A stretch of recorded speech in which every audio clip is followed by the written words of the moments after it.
Para algunas personas, la inteligencia artificial es como una gran ola, como un tsunami, que está llegando ya a nuestras vidas y que va a cambiar el mundo tal y como lo conocemos.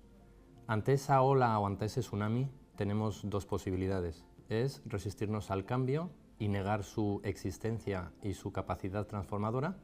Y la segunda posibilidad es aprovechar la fuerza, la energía de esa ola para nuestro beneficio profesional y personal. La inteligencia artificial implica muchas cosas, pero sobre todo hay como tres grandes caballos de batalla. El primero es el Machine Learning o los algoritmos de aprendizaje automático.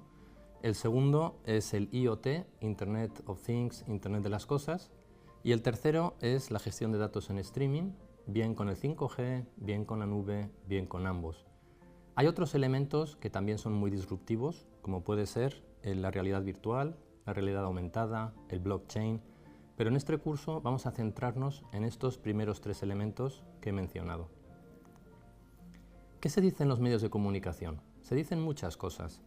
Algunos dicen que la inteligencia artificial augura el fin de la raza humana, otros dicen que los robots van a terminar con millones de empleos, otros dicen que la inteligencia artificial va a crear millones de empleos, otros que no los van a crear ni a destruir, sino que van a cambiar los salarios y las condiciones. Y eso aplica a prácticamente todos los campos, desde el mundo del derecho, desde el mundo de la radiología, de la medicina, el transporte, la arquitectura, el marketing, prácticamente todos los campos profesionales están siendo ya transformados por la inteligencia artificial. Los salarios no son ajenos a esta realidad. Muchos expertos en inteligencia artificial tienen salarios extremadamente competitivos y parece que esos salarios van a mantenerse durante mucho tiempo. ¿Cómo pueden mantenerse esos salarios tan altos? Pues un ejemplo es la compra de Fitbit por Google por 1.900 millones. Esos 1.900 millones no se pagan por un pedazo de software o por una aplicación, se pagan por los millones y millones y millones de usuarios que ofrecen sus datos de manera gratuita y que están conectados con esa aplicación, contigo, y que hace que todo ese gran movimiento de dinero hace posible que esas empresas puedan mantener especialistas muy formados y de salarios muy elevados también.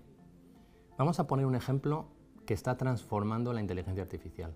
Algo tan simple como la frecuencia cardíaca que utilizamos los médicos, los clínicos, los enfermeros en el día a día. Inicialmente la frecuencia cardíaca se medía por el pulso mecánico en una arteria, como nos describió William Harvey muy bien en el siglo XVII. Posteriormente se pasó a medir la frecuencia cardíaca mediante la señal eléctrica que el corazón produce y se transmite hasta la piel, Eindhoven, siglo XIX. Esa señal eléctrica ya se ha empezado a utilizar en elementos como por ejemplo la cinta de pecho, que nos permite en la actividad física medir esa frecuencia cardíaca con un sensor de actividad eléctrica. Pero hay muchas otras maneras también de medir la frecuencia cardíaca. Ya entramos un poco a poco en técnicas más modernas, más innovadoras, como la fotopletismografía, que es el mecanismo que utilizan los relojes y las pulseras inteligentes y que es una luz LED que nos permite cuantificar el llenado y vaciado de los capilares subcutáneos de sangre. Una aplicación práctica de esta medición es un retrete que tiene sensores de frecuencia cardíaca y que se usa para detectar insuficiencia cardíaca en personas mayores en el momento de la defecación, que es un momento de estrés físico. El anillo Oura es un ejemplo de otro sensor con fotopletismografía que nos permite medir muchas constantes, entre ellas la frecuencia cardíaca. Este anillo se está analizando, se está estudiando para ver si puede diagnosticar una infección por coronavirus 24 horas antes de tener síntomas. Se ha ofrecido, por ejemplo, a todos los jugadores de la NBA, cuando empezaron a jugar la NBA esta última temporada, para poder detectar casos de manera muy temprana. Se está estudiando si realmente eso es eficaz o no, pero lo que quiero que veáis es que se está transformando el modo en que entendemos la práctica profesional en muchos ámbitos. ¿Hay más maneras de medir la frecuencia cardíaca? Sí, un ejemplo ya de inteligencia artificial puro es la medición de los cambios de color de una cara que no son visibles para el ojo humano, pero sí para una cámara y un algoritmo de inteligencia artificial. Cuando esos cambios de color los sumamos a un movimiento facial derivado del latido cardíaco, tenemos unos algoritmos que solo con una imagen de vídeo nos pueden medir la frecuencia cardíaca de manera muy fiable. Fijaros en este vídeo que nos explica un poco mejor cómo se puede hacer eso. Aquí podéis ver cómo el ordenador lo que hace es amplificar esos cambios de color para hacerlos más visibles. Fijaros en ese niño, cómo si amplificamos esos cambios llega a ser visible también para el ojo humano. Y si veis, la frecuencia cardíaca que nos mide el algoritmo es prácticamente igual que la frecuencia cardíaca que mide el electrocardiograma. También podemos medir cambios físicos, por ejemplo, en la pulsación de la arteria, y podemos amplificar el movimiento de penduleo de la cabeza para poder identificar esa frecuencia cardíaca combinando cambios de color y cambios de movimiento. El principio básico detrás de esto es que cada vez que el corazón late, hay un volumen de sangre que entra en la cabeza y provoca un bamboleo que no es perceptible para el ojo humano, pero podemos amplificarlo.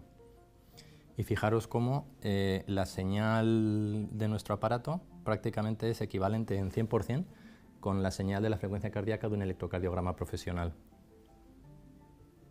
El potencial de este tipo de herramientas es muy grande.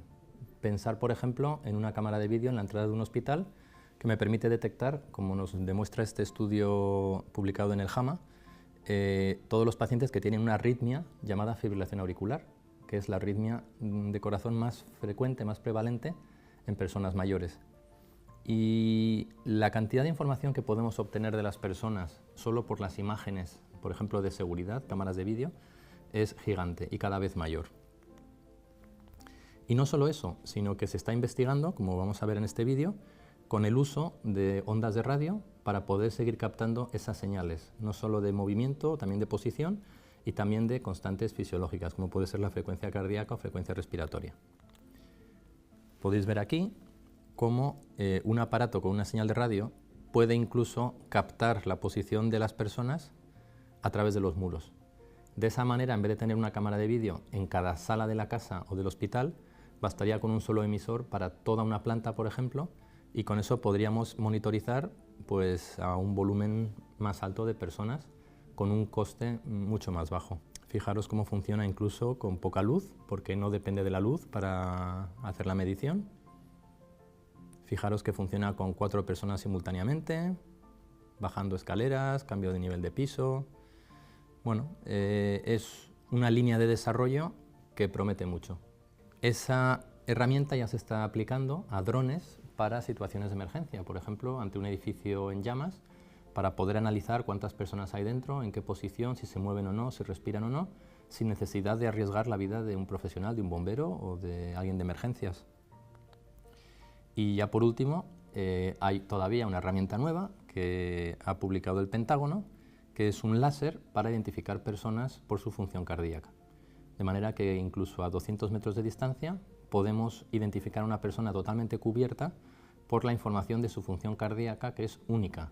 En la función cardíaca, cada persona tiene una función como una huella dactilar o como puede ser el iris o cualquier otro parámetro de identificación. Por tanto, y concluyendo, la inteligencia artificial es un cambio radical inminente que ya está con nosotros, que afecta a casi todas las profesiones. La tecnología está disponible, no es magia, es comprensible, es fácil de utilizar y en muchos casos es totalmente gratuita. Y por último, el conocimiento práctico de esas herramientas en nuestro ámbito profesional nos va a ofrecer una grandísima ventaja laboral. Aquellas personas que dominen estas herramientas van a poder acceder a esos puestos laborales con unas condiciones y unas ventajas mucho más grandes.